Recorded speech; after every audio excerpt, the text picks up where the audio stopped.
Okay, open your Facebook. మన యొక్క ముఖ గ్రంథాన్ని తెలుసుకుందాం. Word of God is like a mirror. దేవుని యొక్క వాక్యం మనకు అద్దంతో సమానమైనది.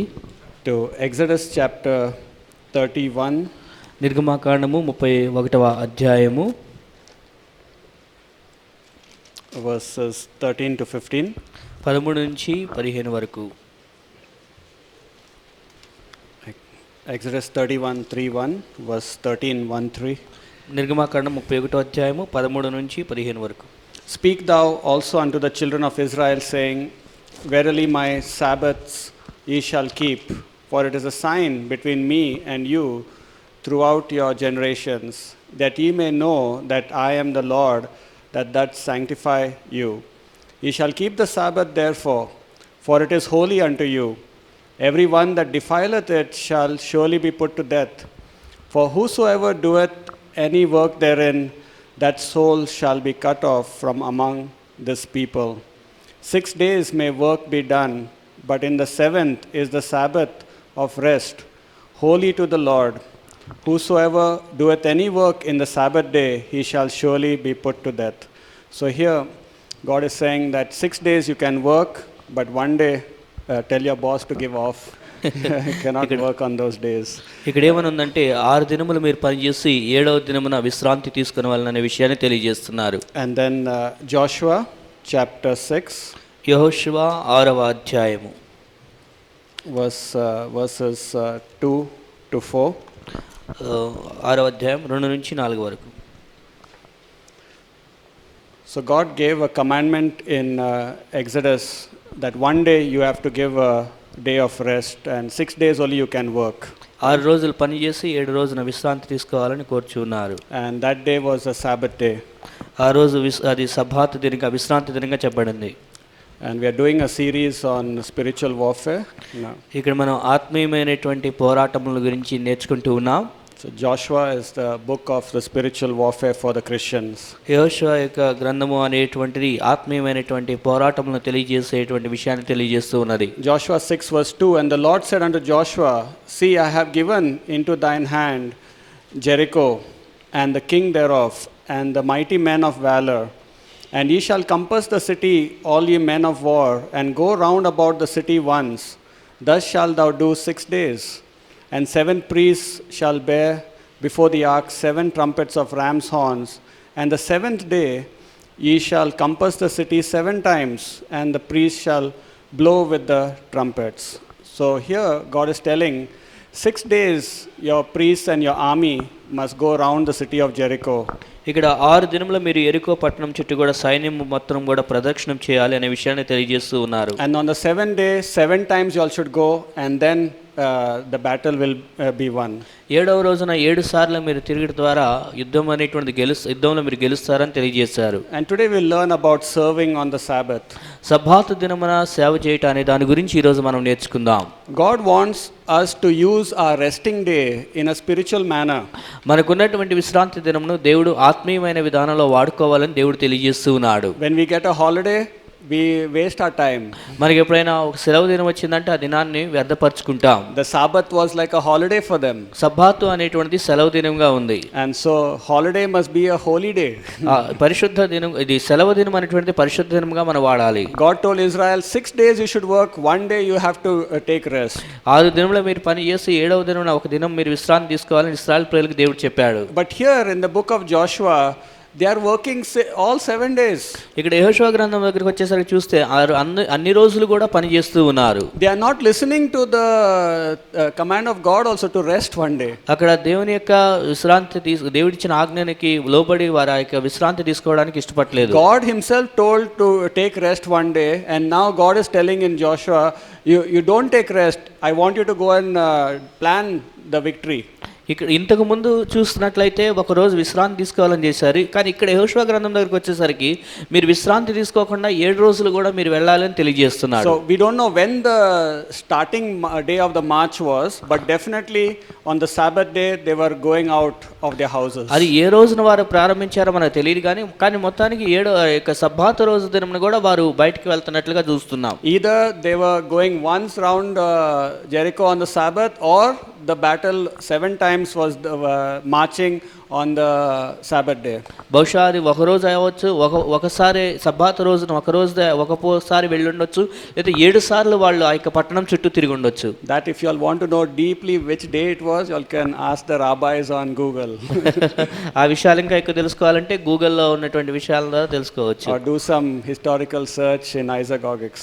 లేదా ఈ యొక్క చరిత్రకు సంబంధించినటువంటి పూర్వోత్తరాల గురించిన ధ్యానం definitely they were working on the Sabbath. ఈ యొక్క సబ్బాతు దినమున వారు పనిచేస్తూ ఉన్నారు. And so why God has given this seeming contradiction? ఎందుకని దేవుడు అక్కడ ఒక రకంగా ఇక్కడ ఒక రకంగా ఈ రెండింటికి విభిన్నంగా దేవుడు చెప్పాడు? What do we learn from it? దాని నుంచి మనం ఏం నేర్చుకుంటాం? How can it apply to our spiritual life? ఇది మన ఆత్మీయ జీవితానికి ఏ విధంగా ఉపయోగపడుతున్నది?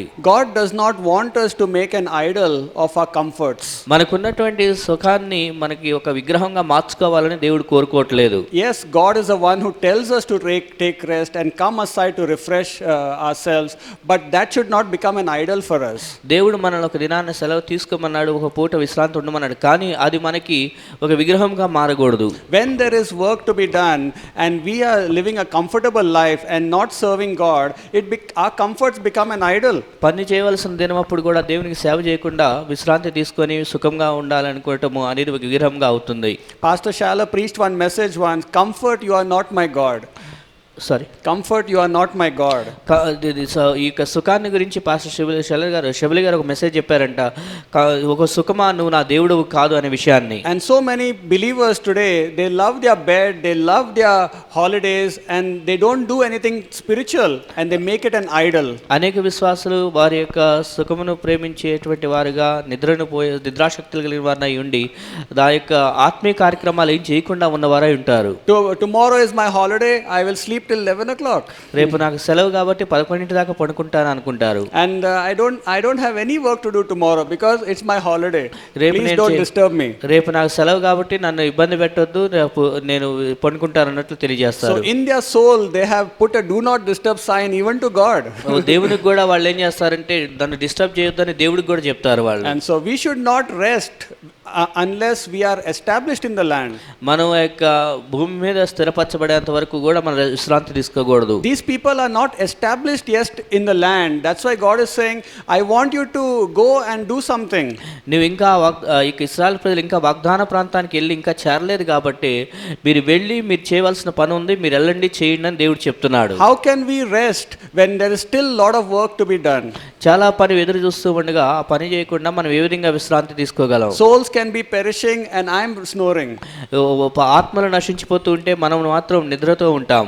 I am not bothered also to intercede for people. ఆ యొక్క ప్రజల గురించి ప్రార్థన చేయడానికి కూడా నేను ఇష్టపడను. I am not bothered also to push back the kingdom of darkness. ఈ యొక్క చీకటి శక్తుల రాజ్యాన్ని నేను వెనక్కి పారద్రోలడానికి కూడా ఇష్టపడను. God is saying, show the demons your readiness for spiritual conflict. ఆత్మీయమైనటువంటి పోరాటానికి నువ్వు సిద్ధంగా ఉన్నావు అనే విషయానికి దెయ్యం అపవిత్రాత్మలకు తెలియనట్లుగా నువ్వు ఉండు అని దేవుడు చెప్తున్నాడు. Show Jericho that you are ready for the battle.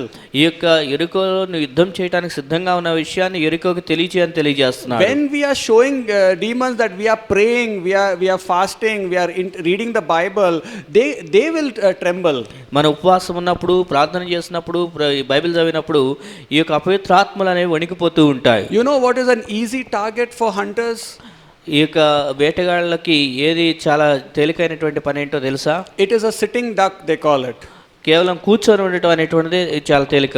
It may be an animal or it can be a literal duck or a bird, but a sitting animal is an easy target to be hit. ఏదైనా ఖాళీగా కూర్చున్నటువంటి ఒక జంతువు ఉంది, ఒక పక్షి ఉందంటే దాన్ని వేటాడటం అనేది చాలా సులువుగా ఉంటుంది. And so God is telling, I don't want you to be an easy target for demons. నువ్వు ఈ అపవిత్రాత్మలకు నువ్వు చాలా తేలికగా దాని యొక్క వలలో పడిపోవాలి, ఉచ్చులో చిక్కుకోవాలని నేను కోరుకోవట్లేదని దేవుడు తెలియజేస్తున్నాడు. When families are not praying, demons can target that family. ఏ కుటుంబాలు అయితే ప్రార్థన చేయవో ఆ కుటుంబాలు అపవిత్రాత్మలు ఆ కుటుంబాల మీద వారి యొక్క ప్రతాపాన్ని చూపిస్తూ ఉంటాయి. But an individual or a family or church people who are praying, then demons can be pushed back.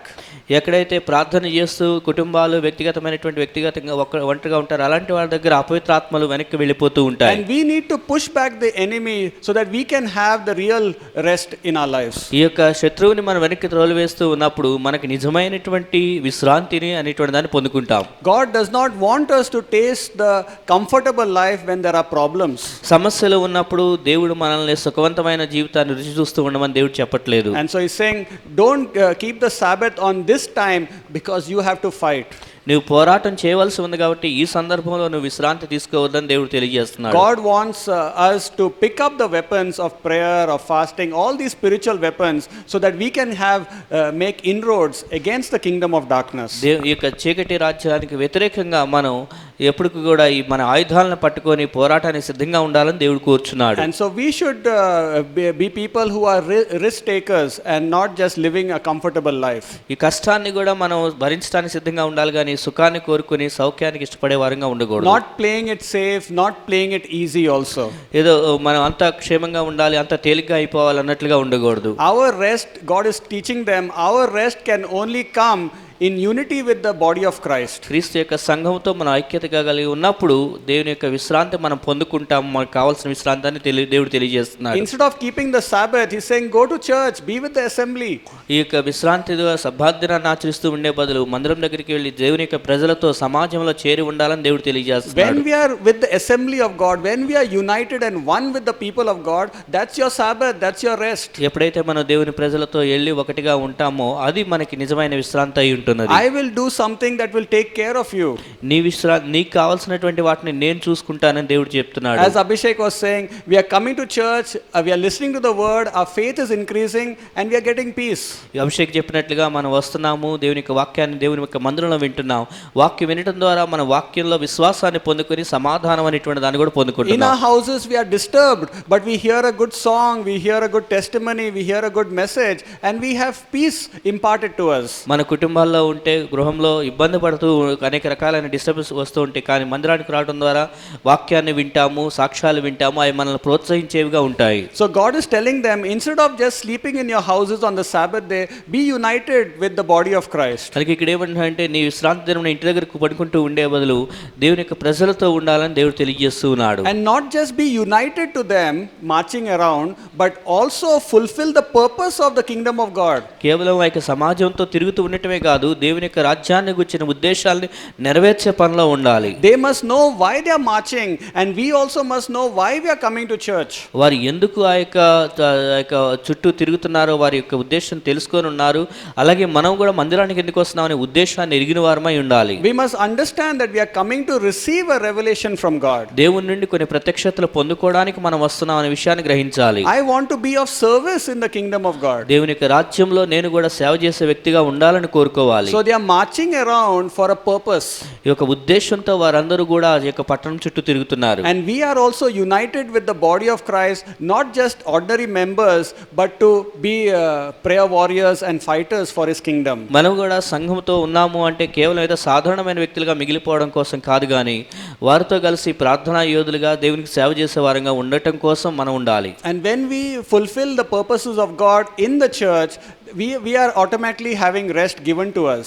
అప్పుడు మనం సంఘంలో దేవుని యొక్క చిత్తాన్ని జరిగిస్తూ ఉన్నప్పుడు దేవుని నుండి మనకు కావాల్సినటువంటి ఆ యొక్క విశ్రాంతిని మనం పొందుకుంటాం. You fulfill your purposes, you fulfill the world's purposes, you will not have peace.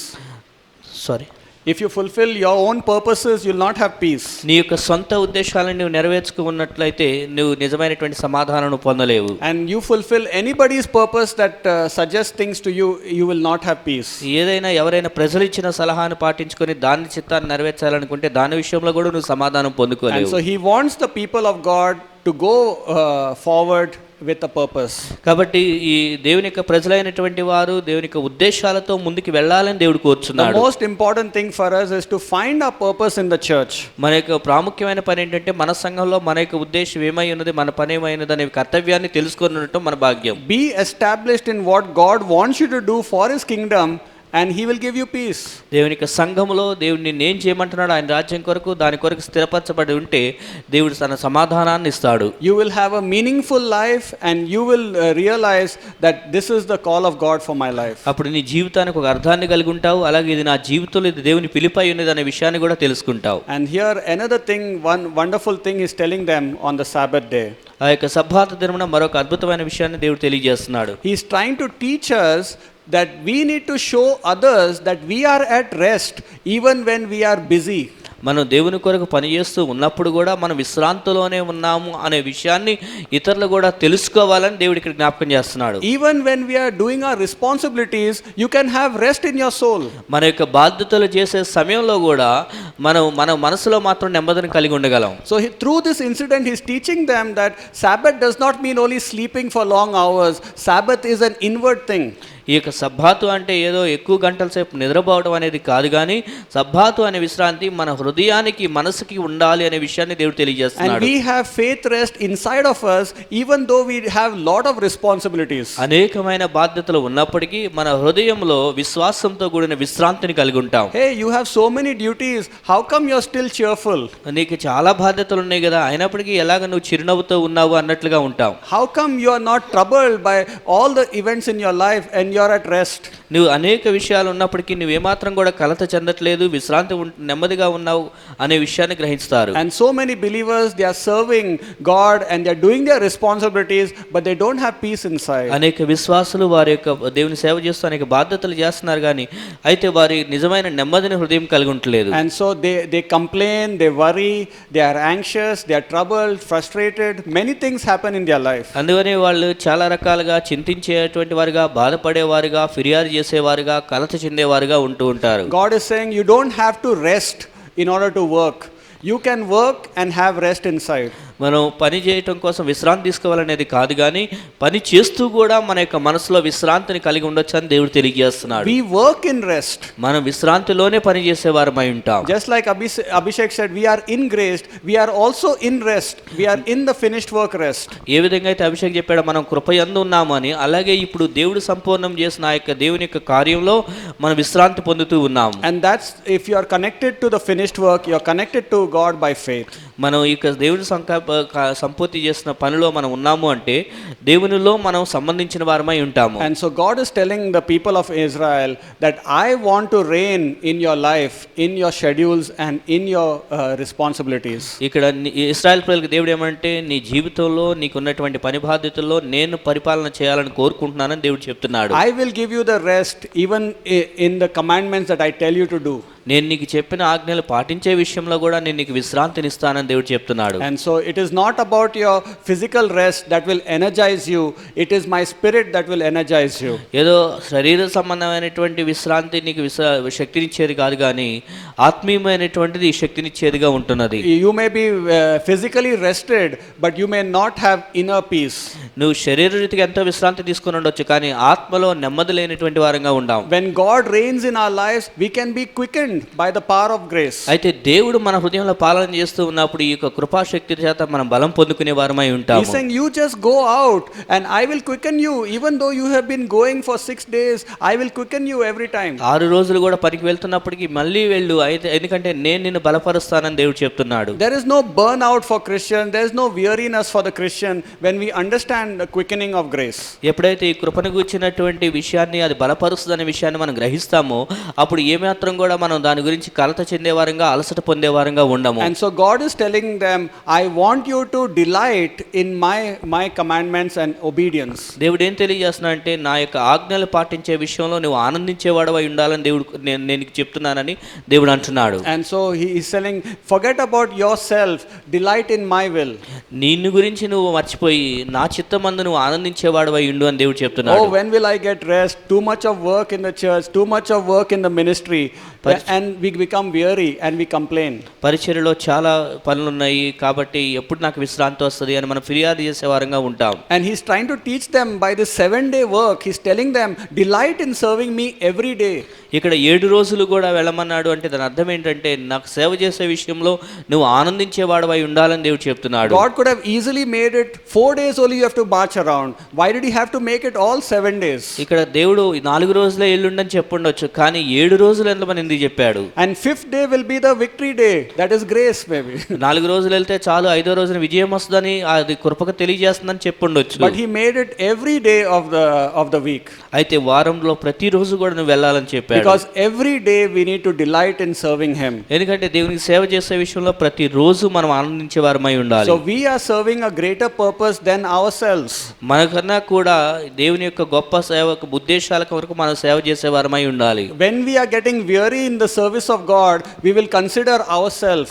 మనం ఈ యొక్క దేవుని పరిచర్యలో మనం అలసట చెందే వారంగా ఉంటే మన గురించి మనం ఆలోచన చేసుకుంటూ And ఉంటాం. God is saying, don't consider about your external body, consider about your soul. If your soul has rest, that is important. నీ శరీరాన్ని గురించి ఆలోచన చేయొద్దు, నీ యొక్క ఆత్మని గురించి ఆలోచన చేయి. నీ యొక్క నెమ్మది, మనసుకి నెమ్మది ఉంటే, ఆత్మకి నెమ్మది ఉంటే అంతే చాలని దేవుడు And తెలియజేస్తున్నాడు. so through Jesus Christ, we have the finished work rest imparted to us every day. ఈ యొక్క యేసుక్రీస్తు వారు సంపూర్ణం చేసిన కార్యం ద్వారా మనకు అనుదినము కూడా ఆత్మీయమైన నెమ్మదిని పొందుకుంటూ ఉన్నాం. And so there is a wonderful lesson here for us, and it is not a contradiction, but God is telling us that you go forward with an inward rest in all the responsibilities and demands that I place upon you. కాబట్టి ఇక్కడ దేవుడు ఆత్మీయమైన గొప్ప పాఠాన్ని నేను తెలియజేస్తున్నాడంటే, ప్రతిరోజు కూడా నువ్వు వెళ్ళాలి, అయితే నేను నీకు విశ్రాంతినిస్తాను, నేను నీకు తెలియజేస్తున్న ఆజ్ఞను పాటించితే నీకు నెమ్మదిని, నీ ఆత్మీయందు ఆనందం కలిగిన నెమ్మదిని ఉంటుంది అని తెలియజేస్తున్నాడు. Don't make your body an idol, don't make your bed an idol,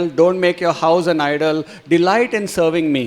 నీ యొక్క మంచమును, నీ నిద్రను, నీ ఇంటిని ఒక విగ్రహంగా చేసుకోవద్దు, కానీ దేవునికి సేవ చేసే విషయంలో ఆనందించేవాడివై ఉండుము. And live to push back the kingdom of darkness so that the church members and everyone can have rest. ఈ యొక్క చీకటి రాజ్యాన్ని వారికి పారద్రోలటం నేర్చుకో, తద్వారా సంఘంలో ఉన్న ప్రతి ఒక్కరు కూడా ఆనందంతో జీవించగలరు. And so let us fulfill God's purposes as we come to church. Let us live for a higher purpose and let us push back the kingdom of darkness, and then we will be God will establish us in the land.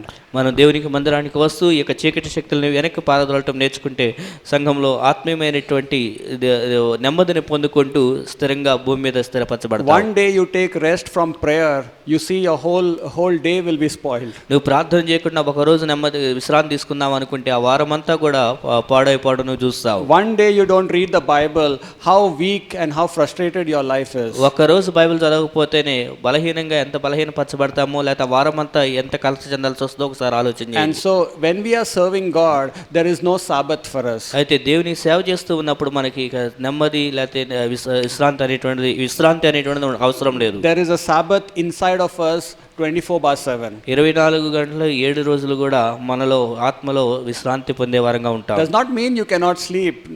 Don't condemn yourself. You can sleep whenever, depends on your capacity, but అంటే నిద్రపోకూడదనే దాని యొక్క అర్థం కాదు. నిద్రగా నీకు కావాల్సిన సామర్థ్యత కొలది నువ్వు నిద్రపోవాలి. But the principle is every day I must enter into spiritual conflict against demons. అంటే దాంట్లో ఉన్న అర్థం ఏంటి అంటే, అనుదినము కూడా నేను ఈ ఆత్మీయమైనటువంటి పోరాటాలు అపవిత్రాత్మకు వ్యతిరేకంగా పోరాడవలసి ఉన్నది అనే విషయాన్ని తెలియజేస్తున్నారు. Otherwise I will make an idol of my body which will love to sleep, and then demons can easily destroy me one day.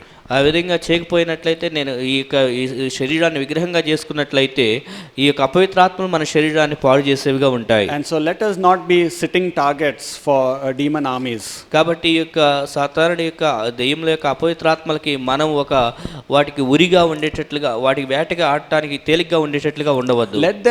Let us make them tremble. మనమే వాటిని భయపెట్టే వారంగా ఉండాలి. Hey, don't go to this family, don't go to this church, because they have a shield of prayer and a wall of fires around them. ఈ యొక్క సంఘం జోలి, ఈ కుటుంబం జోలి వెళ్ళొద్దు, ఎందుకంటే అక్కడ వారికి యొక్క ప్రార్థన అనే ప్రాకారాలు వారి చుట్టూ, సంరక్షణ ప్రాకారాలు వారి చుట్టూ ఉన్నాయి, వారు భయపడిపోతారు. And so let us engage ourselves in spiritual conflict every day. కాబట్టి అనుదినము మనం ఈ యొక్క ఆత్మీయమైన పోరాటంలో మనం నిమగ్నమై ఉందాం. With the internal rest that we already have. అదంతా కూడా మనం ఆత్మీయంగా అంతరంగంగా పొందేటువంటి నెమ్మదితో ఆ విధమైనటువంటి కార్యాలు చేద్దాం. Amen. Amen. Heavenly Father, we thank you that through Jesus Christ we have inward peace that passes understanding. తండ్రి, నీవు ఈ యొక్క వాక్యం ద్వారా ఆత్మీయమైనటువంటి అంతరంగమైన సమాధానం అర్థం చేసుకునేటట్లు చేసావు, వివేకం ఇచ్చావు, నీకు వందనాలు. Thank you for the finished work rest and the faith rest also. సంపూర్ణం చేస్తున్నటువంటి క్రీస్తు సంపూర్ణం చేస్తున్న యొక్క కార్యాన్ని బట్టి, అలాగే విశ్వాసంతో మాకు వచ్చే విశ్రాంతిని బట్టి నీకు వందనాలు. Help us not to be familiar with the things that you call us to do. నీవు మమ్మల్ని ఏది చేయమని పిలిచావో అది చేసే విషయంలో మేము చులకన భావం కలిగి ఉండకుండా సహాయం చేయండి. Help us to daily engage ourselves in spiritual confrontations. ఆత్మీయమైనటువంటి విషయాల్లో అనుదినము మేము మా యొక్క మనసులో నిమగ్నమై ఉండడానికి సహాయం దయచేయండి. In Jesus' name. యేసు నామములో ప్రార్థిస్తున్నాం. Amen. ఆమేన్.